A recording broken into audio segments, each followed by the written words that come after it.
It is indeed a great honor for me to stand in this august General Assembly Hall among leaders and representatives who represent almost all of humanity.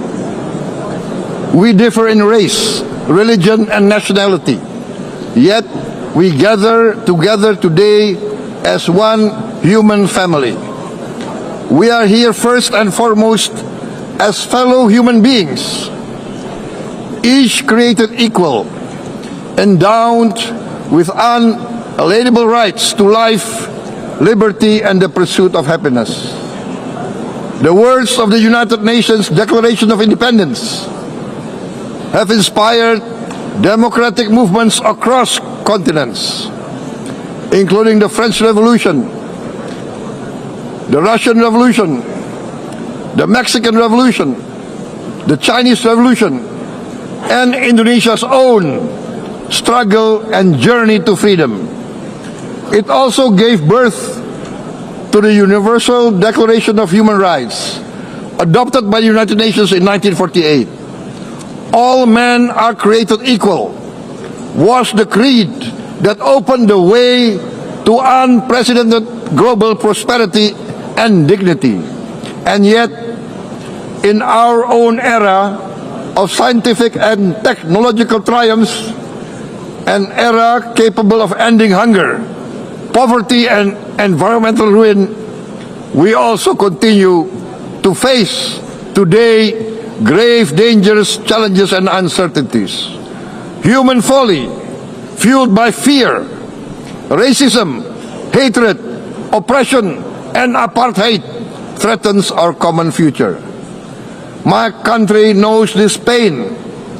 For centuries, Indonesians lived under colonial domination, oppression, and slavery. We were treated less than dogs in our own homeland. We Indonesians know what it means to be denied justice and what it means to live in apartheid, to live in poverty, and to be denied equal opportunity. We also knew what solidarity can do in our struggle for independence, in our fight to overcome hunger, disease, and poverty. The United Nations stood with Indonesia and gave us vital assistance.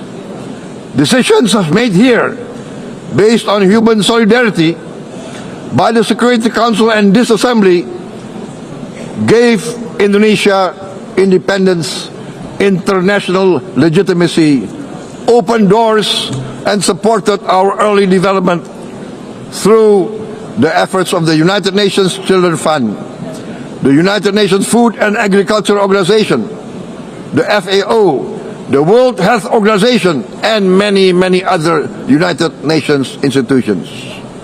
And because of that, Indonesia today stands on the cusp of shared prosperity and greater equality and dignity. Madam President, Excellencies, our world today is driven by conflict, injustice, and deepening uncertainty. Every day we witness suffering, genocide, and blatant disregard for international law and human decency. In the face of these challenges, we must not give up. As the United Nations Secretary General said, we cannot give up. We cannot surrender our hopes or our ideals. We must draw closer, not drift apart. Together we must strive to achieve our hopes, our dreams. The United Nations was born from the ashes of the Second World War that claimed scores of millions of lives. It was created to secure peace, security, justice, and freedom for all. We remain committed to internationalism, to multilateralism, and to every effort that strengthens this great institution. Today, Indonesia is nearer than ever before to meeting the sustainable development goals of ending extreme poverty and hunger. Because years ago, this very chamber chose to listen and uphold social and economic justice. We will never forget. And today, we must never be silent while Palestinians are denied that same justice and legitimacy in this very hall. Excellencies, Thucydides warned, the strong do what they can, the weak suffer what they must. We must reject this doctrine. The United Nations exist to reject this doctrine. We must stand for all, the strong and the weak. Might cannot be right. Right must be right. Indonesia today is one of the largest contributors to United Peacekeeping Forces. We believe in the United Nations. We will continue to serve where peace needs guardians, not with just words, but with boots on the ground. If and when the United Nations Security Council and this great assembly decide Indonesia is prepared to deploy 20,000 or even more of our sons and daughters to help secure peace in Gaza or elsewhere, in Ukraine, in Sudan, in Libya, everywhere when the peace needs to be enforced, peace needs to be guarded, we are ready. We will take our share of the burden, not only with our sons and daughters, we are also willing to contribute financially to support the great mission to achieve peace by the United Nations. Madam President, Excellencies, I propose to this Assembly a message of hope and optimism, grounded in action and execution. Today, we heard the speech of Madam President, the President of the United Nations General Assembly. Yes, it is true what she said. Without the International Civil Aviation Organization, will we be here today? Will we sit in this great hall? Without the United Nations, we cannot be safe. No country can feel secure. We need the United Nations, and Indonesia will continue to support the United Nations. Even though we still struggle, but we know the world needs a strong United Nations. The world's population is growing. Our planet is under strain. Food, energy, and water insecurity haunt many nations. We choose to answer these challenges directly at home and to help abroad wherever we can. This year, Indonesia recorded the highest rice production and grain reserves in our history. We are now self-sufficient in rice, and we are starting now to export rice to other nations in need, including providing rice for Palestine. We are building resilient food supply chains, strengthening farmer productivity, investing in climate-smart agriculture to ensure food security for our children and for the children of the world. We are confident in a few years' time, Indonesia will be the granary of the world. As the world's largest island state, we testify before you that we are already experiencing the direct consequences of climate change, particularly the threat of rising sea levels. The sea level on the north coast of our capital city is increasing by 5 centimeters every year. Can you imagine in 10 years? Can you imagine in 20 years?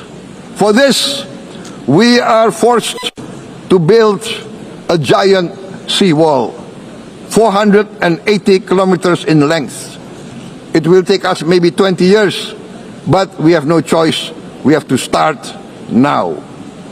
Therefore, we choose to confront climate change not by slogans, but by immediate steps. We are committed to meeting our 2015 Paris Agreement obligations. We aim to achieve net zero emission by 2060, and we are very confident we can achieve net zero emission much earlier. We aim to reforest more than 12 million hectares of degraded forest, to reduce forest degradation, to empower local communities with quality green jobs for the future. Indonesia is shifting decisively from fossil fuel-based development towards renewable-based development. From next year, most of our additional power generation capacity will come from renewables. Our goal is clear: to lift all of our citizens out of poverty and make Indonesia a hub for solutions to food, energy, and water security. Madam President, Excellencies, we live in a time when hatred and violence can seem to be the loudest voices. But beneath this loud noise lies a quieter truth, that every person longs to be safe, to be respected, to be loved, and to leave a better world to their children. Our children are watching. They are learning leadership not from textbook, but from our choices. Today, still, a catastrophic situation in Gaza is unfolding before our eyes. At this very moment, the innocent are crying for help, are crying to be saved. Who will save them? Who will save the innocent? Who will save the old and women? Millions are facing danger at this very moment. As we sit here, they are facing trauma. They are facing irreparable damage to their bodies. They are dying of starvation. Can we remain silent? Will there be no answer to their screams? Will we teach them that the human family can rise to the challenge? Madam President, we must act now. Many speakers said that. We must stand for a multilateral order where peace, prosperity, and progress are not the privilege of a few, but the right of all. With a strong United Nations, we can build a world where the weak do not suffer what they must, but live the justice that they deserve. Let us continue humanity's great journey of ideals, the selfless aspirations that created the United Nations. Let us use science to uplift, not use science to destroy. Let rising nations help others to lift themselves. I am convinced that the leaders of the great world civilizations of the West, of the East, of the North, of the South, leaders of America, Europe, of India, China, the Islamic world, the whole world, I am convinced they will rise to their role demanded by history. We are all hopeful that the leaders of the world will show great statesmanship, great wisdom, restraint, humility, overcome hate, overcome suspicion. Madam President, distinguished delegates, we are greatly heartened by the events of the last few days, where significant leading countries of the world have chosen to side with history, to choose the right side of history, the path of the moral high ground, the path of rectitude, the path of justice, the path of humanity, to shun hatred, to overcome suspicion, and to avoid the use of violence. The use of violence will beget violence. No one country can bully the whole community of the human family.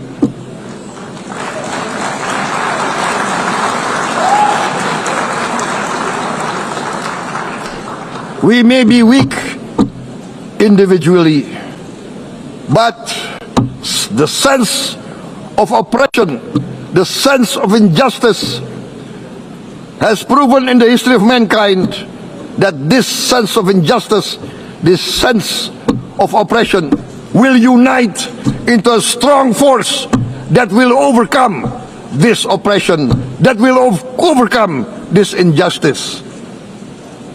To close, I would like to reiterate again Indonesia's complete support for the two-state solution in Palestine. We must have an independent Palestine, but we must also recognize, we must also respect, and we must also guarantee the safety and security of Israel. Only then we can have real peace, and no longer hate and no longer suspicion. The only solution is this two-state solution. Two descendants of Abraham must live in reconciliation, peace, and harmony. Arabs, Jews, Muslims, Christians, Hindus, Buddhists, all religions, we must live as one human family. Indonesia is committed to being part of making this vision a reality. Is this a dream? Maybe, but this is the beautiful dream that we must work together towards. Let us work towards this noble goal. Let us continue humanity's journey of hope, a journey started by our forefathers, a journey that we must complete. Thank you. Wassalamualaikum warahmatullahi wabarakatuh.